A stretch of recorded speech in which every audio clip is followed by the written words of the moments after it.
Hey everyone, how's it going? I hope you're all doing great and following the 3H's of the channel. And in this video, it's all about experiences that happened in caves. And one of them is a giant sewer tunnel, but it's still good. So, if that sounds like something you're interested in, pull up a stump with me and let's get into it. Thank you for watching.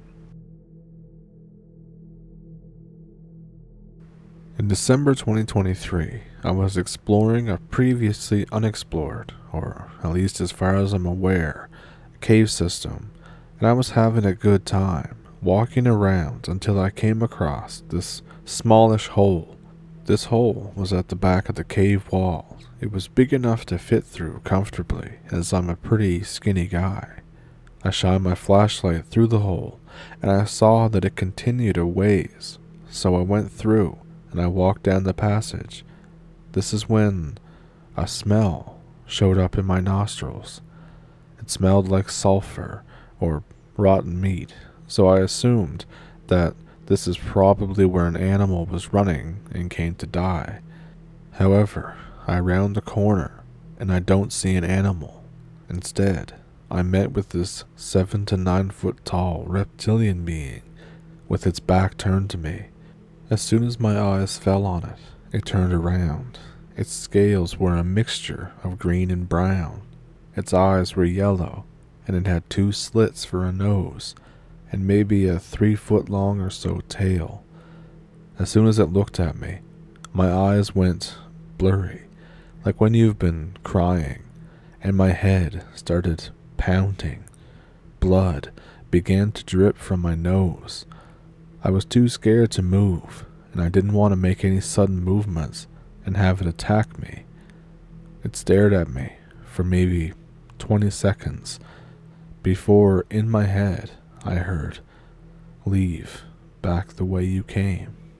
As I started to back away, it pressed its hand on the wall, which had no seams, and the door slid open and it walked through it.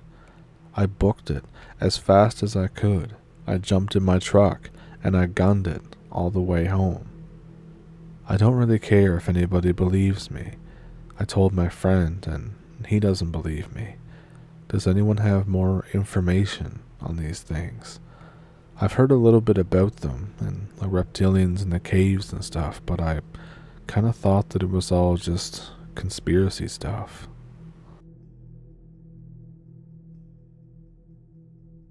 My friend's grandfather lives in a village of 30 people in the mountains in Mexico.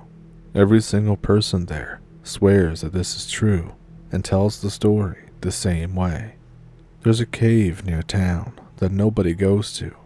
Nobody has entered it and ever come back. One night, 2 teenagers do it because they lost a bet or something. That part's never clear. Neither of them come back out. Nobody is surprised, but everyone was really close in the town, so they were sorely missed. Now 10 years later, a priest wakes up one morning to one of the 2 boys lying face down on the floor in his dining room.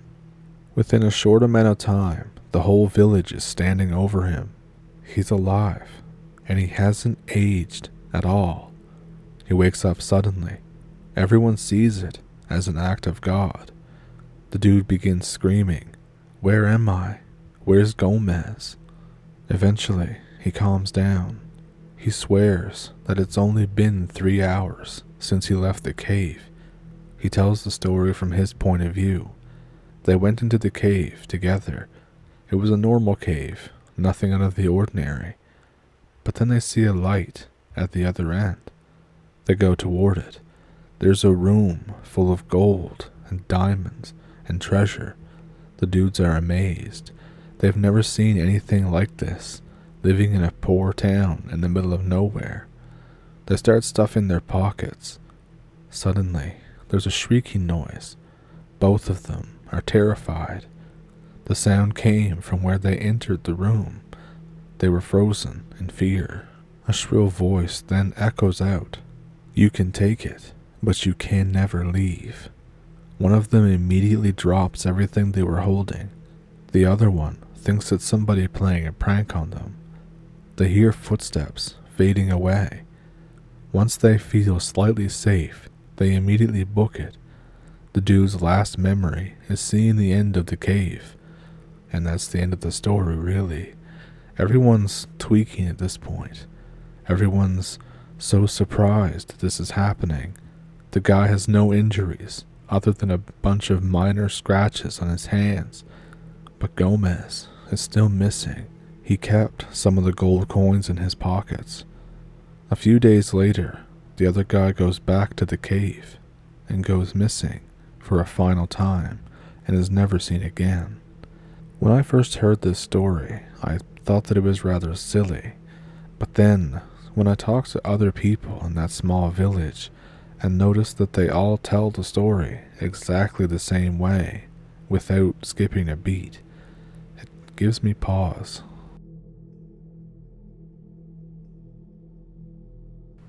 This is something that happened to me circa 1997.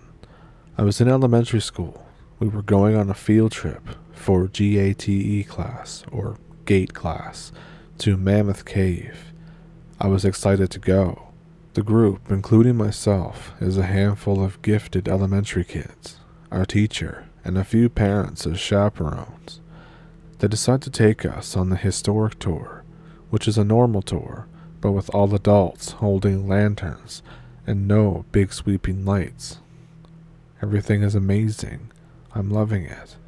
We get to a room with a man that was long ago crushed by a huge rock. His skeleton is still there.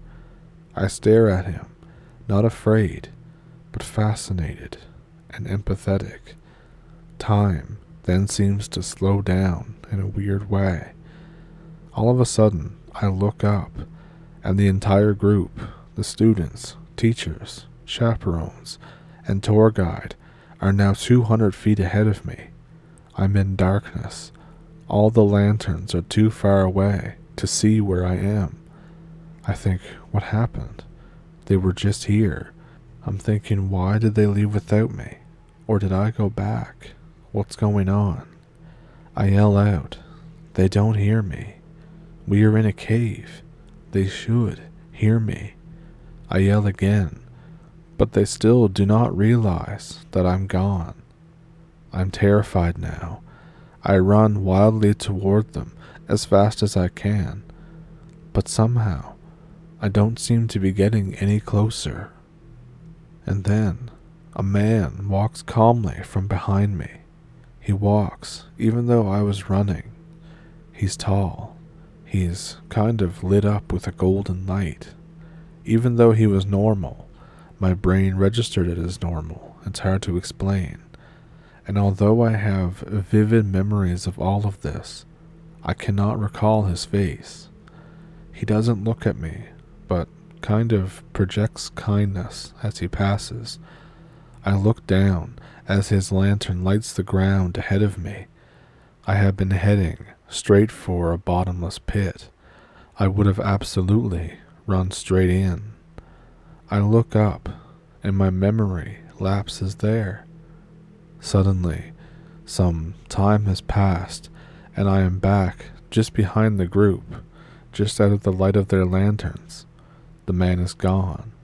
Nobody notices that I was ever gone, though. This has haunted me for years. What could it have been? I'm missing time, or missing space, or both, right in the center of one of my most vivid memories of my childhood. Has anyone else had experiences like this?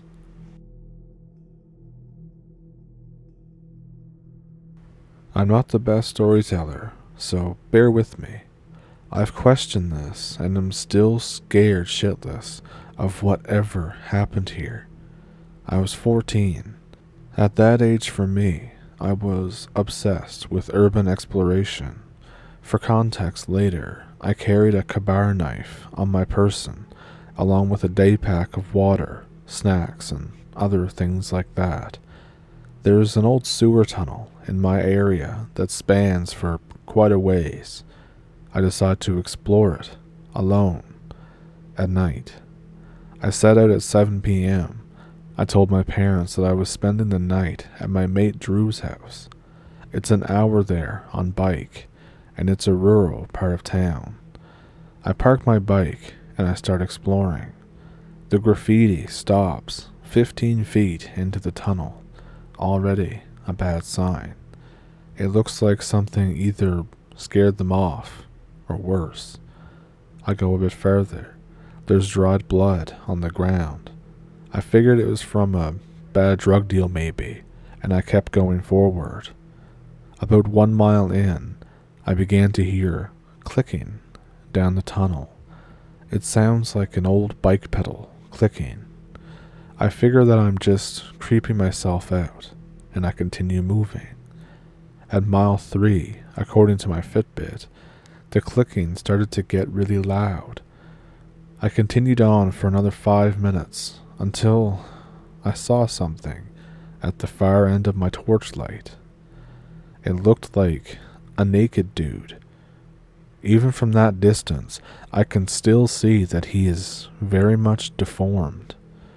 I'm getting ready to turn around when this dude's head does a full 180 at me. He stands up. I didn't realize he was crouched, but he is now almost 8 feet tall. His arms probably have a wingspan of 11 feet. His legs make up 70% of his body. I'm reaching for my kabar knife and backing away slowly. This thing charges at me, screaming. He was a good 80 feet away by the time he started running. I draw my kabar knife. I slash at it as hard as I can. It's gone. I don't know what happened to it. As soon as my knife touched it, it disappeared. Now I'm more worried than before. I start to leave. At some point, I take one last look around, and then I see it again at the peak of my light. It screeches. I turn and sprint as hard as I can away. It chased me the whole way back to the entrance. I'm still running even after the entrance, and I hop on my bike. It's then, when I take a look back, it's there at the entrance. It's grinning from ear to ear. It takes one step out of the entrance. In an instant, I think, I'm done with this. F this, screw everything, and I pedal away as fast as possible. I wish I could say that the story ends there, but unfortunately it doesn't. About a week later, I visited the tunnel again, but this time, in the daytime. The thing is nowhere to be seen.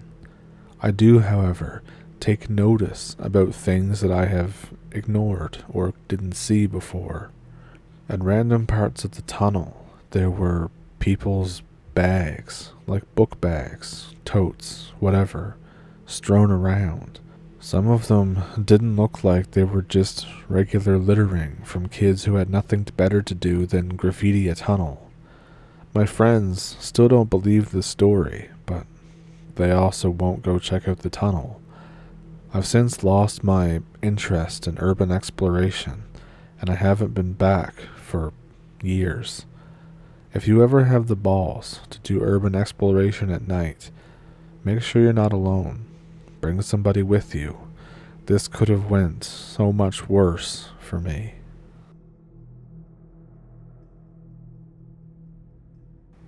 Hello there. I'm fairly new to this, so obviously my text format might be a little bad, but I will try to keep this as simple as possible. I will not be using exact names. I will also not use the names of exact locations either. All I'm going to say is that when I was in middle school, many years ago, I went on a field trip to a cave around midwinter. Now first off, our entire grade didn't go on this field trip all at once. We went as one class at a time every day. Now, I was on the second trip, and our class was split into two groups.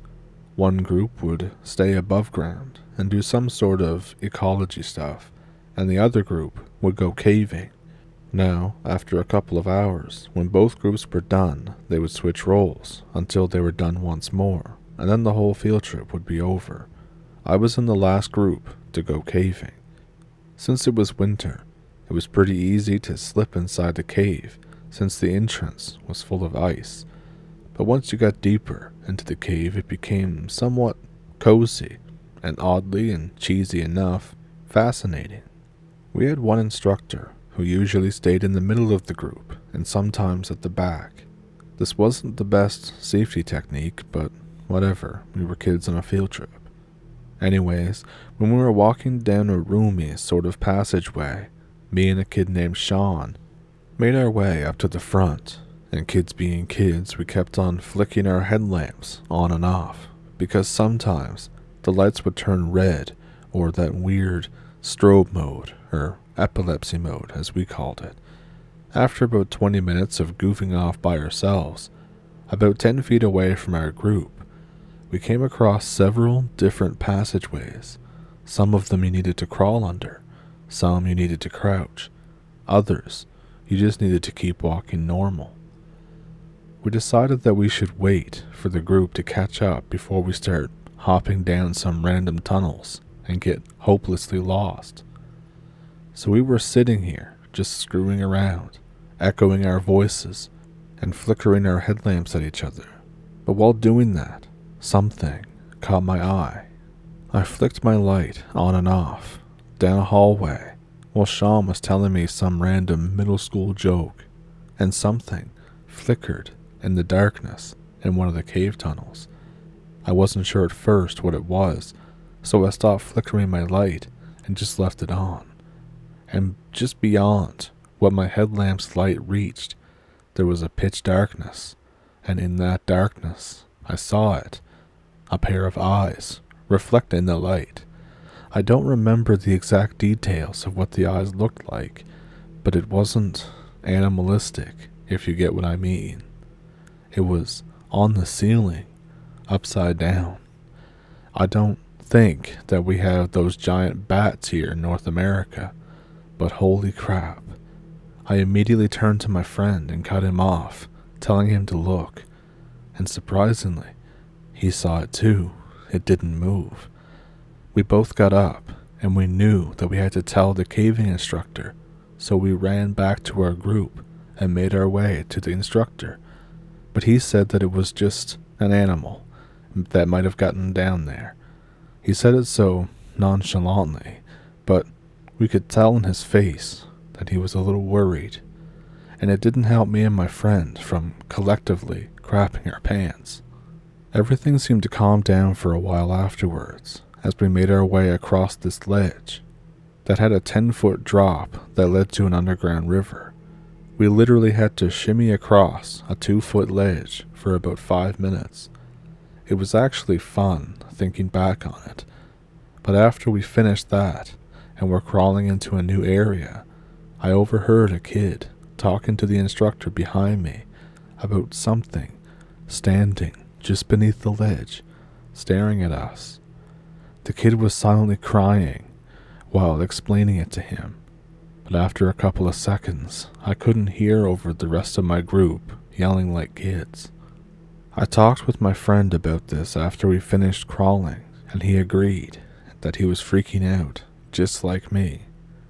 Nothing really happened after that for a while, until we did something else. We all sat in a large cave room thing, and we had to turn off our headlamps to experience the cave or something.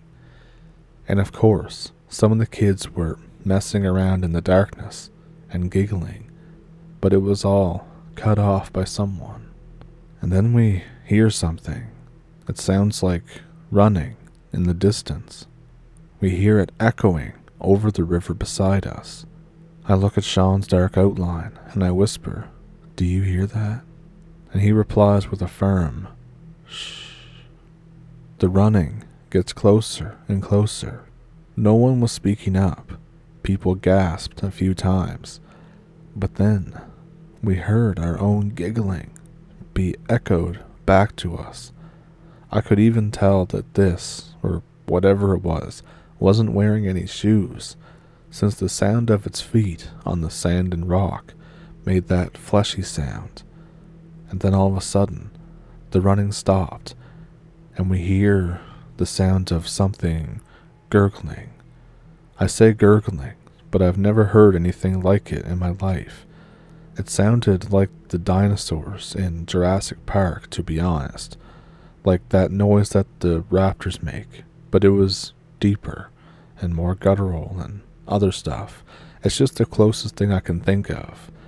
It was even worse that it echoed in the cave and made my hairs stand on end. Then it stopped, only to begin running through the underground river that we had just walked by. It sounded like somebody was having a massive freakout down there, thrashing around everywhere and giggling. Our instructor sat up, flicked on his light, told us it was time to go, and started to lead us in a separate pathway to the exit. This instructor had been firm and hot-headed beforehand, but as we were leaving, he turned around and looked down into the underground river, and when he came back up, it looked like he was scared for his life. And as we were leaving, we could still hear the thrashing and giggling continuing without leave. I don't remember really anything after we got out of the cave. Sorry for that. It's just been so many years. I did come back to my hometown the other year.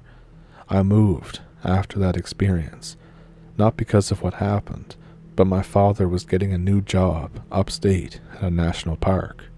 Surprisingly, when I came back, I was still able to find the cave. It was nestled between two rocks. You couldn't even see the entrance unless you got up close, and when I did, I noticed that nestled a few feet within the cave were metal bars. I only have one photo from my time being there, and it didn't really turn out that well because it was dark. I just felt the need to share this, whether it was just some creepy person down the caves or something else. I hope I don't find out.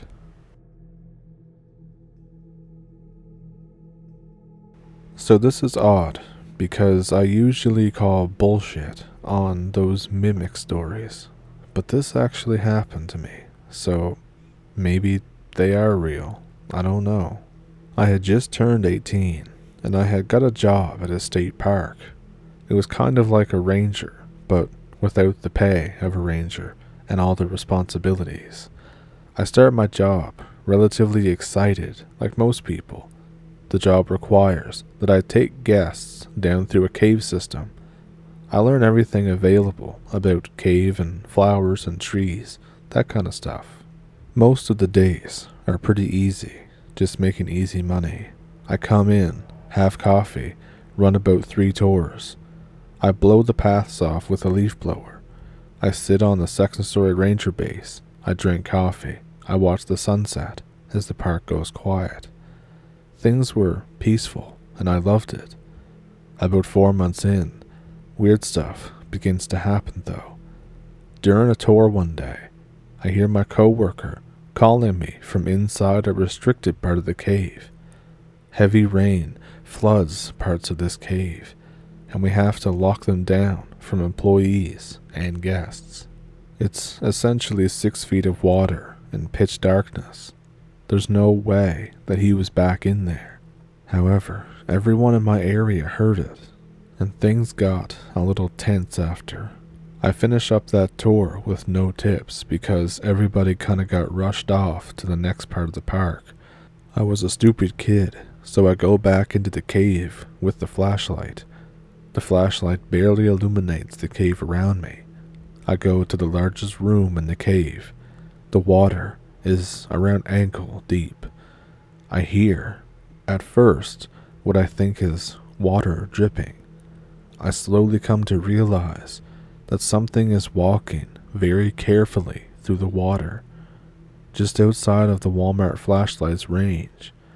I lunge over and hit the light button, but the lights don't come on. Either something has cut the system, or possibly it got fried because of the water damage. I turn around and I start to leave the cave, but I'm being followed the whole way. I break into a run. Whatever's chasing me that I can't see is also keeping up with me. After this thing happened, I started doing research on the park and its cave systems, asking rangers about the past. They act really suspicious about it, almost as if they don't want anything to do with the conversation. However, one of the older rangers tells me that the marketed history of the park isn't exactly the full truth, but he doesn't want to elaborate any further than that. I get tired of going in circles with the rangers. 3 weeks later, I'm sitting on a trail eating a granola bar, sitting on a limestone cliff edge. This area, the river cuts through the limestone and dries up into a drop-off during dry season.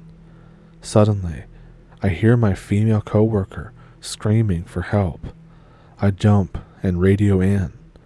The girl that I just heard scream for help answers. I just hurry back to the ranger station. The thing is, I have to go through the cave to get there. And when I'm in the cave, this thing keeps imitating me to my coworkers as well. Sometimes I hear my own voice come across the radio. The cave becomes hard to get through because there's been 3 weeks of rainfall. There's flooding everywhere, and, as you can imagine I'm about to say, when I was trying to get out of the cave, I could definitely hear the same thing chasing me just outside of my light. It seemed almost intelligent with being able to avoid the light beam. After feeling like what took forever, I get out of the cave and get back to the radio station. All of us are a little more than tense. Now this thing keeps imitating all of our voices to each other over the next few weeks. There's still 3 weeks of rainfall. The cave is still flooding. Most of the days now consist of me trying to stay dry and warm. The occasional mad lad tourist will still go through though. One day, I'm drinking coffee while the rain pours down, talking to my cashier buddy. We start talking about the weird stuff that's been happening. I just spill it all, expecting him to think that I'm some kind of schizo. He just gives me a blank look and says, "Yeah, that'll happen." I think, "What do you mean, that'll happen?" It turns out that he was a tour guide for 20 years before I got here. The same stuff used to happen to him and his friends constantly. One day, during a downpour, I have to clean the bathrooms. I shuffle into the crawl space or storage area for chemicals. I start mixing the cleaners up. I hear a mop in the farthest end of the crawl space fall down. I glance over, expecting to see yet another possum or something like that. I see nothing. I go back to mixing. Then I hear an actual voice, not an imitation. It actually speaks. It's a raspy voice that sounds like a smoker. "Come over here," and then it uses my name. There's a soft chuckle after. I panic. I just blurt out, "Oh, F off." I turn around and hurry out of the crawl space. As I'm at the only entrance and exit to this crawl space, I glance around to see a sunken-in, skeletal face peeking around the corner at me. I run right into my coworker. I lock the storage door. We are all suspiciously fired within a month after I reported this. I don't know what it was. Maybe some kind of cave thing that we haven't found. Maybe some weird Native American creature. I'm not an expert, but I was smart enough to piece together that the rangers are hiding something about the deaths at the park and the old native myths. I also know that they found a cave with an extremely lively aquatic biome in the same park, and that tour cave is attached to these massive live cave systems. It really makes you wonder where these caves go, how deep they go, and just what's down there. So, let me know which one of those was your favorite down in the comments. Do you have a story of your own? As always, I have an email, a PayPal, and a Patreon in the description if you would like to send a story or donate to the channel. And in here on YouTube, there's super thanks as well. And I've personally never really been in a proper cave. I've been in weird small areas, but never a cave. I'd like to go caving sometime. I just hope that I don't end up the product of a story like these. You know what I mean? I don't want to see anything like, horrors forgotten by humanity or anything like that down there. I just want to have a good time. But it would just be my luck to go down there and then find Godzilla's tomb or something like that from King of the Monsters. But anyways, I hope you did enjoy the video. And since it's January and we know that things are a little difficult in January, I just want to remind everybody to be nice to themselves. This time of year is very hard for a lot of people. And I don't know how things are in other countries, but in my country you hear about cutbacks and layoffs left and right. So again, January is hard for a lot of people. So just be nice to yourself. Be patient with yourself. And just try to stay safe and keep a good headspace, I guess is the right word. Easier said than done, but we all get there sometime. But yeah, I hope you enjoyed the video. Thank you for pulling up a stump. Remember to follow the 3 H's of the channel, and be nice to yourself. I'll see you in the next one.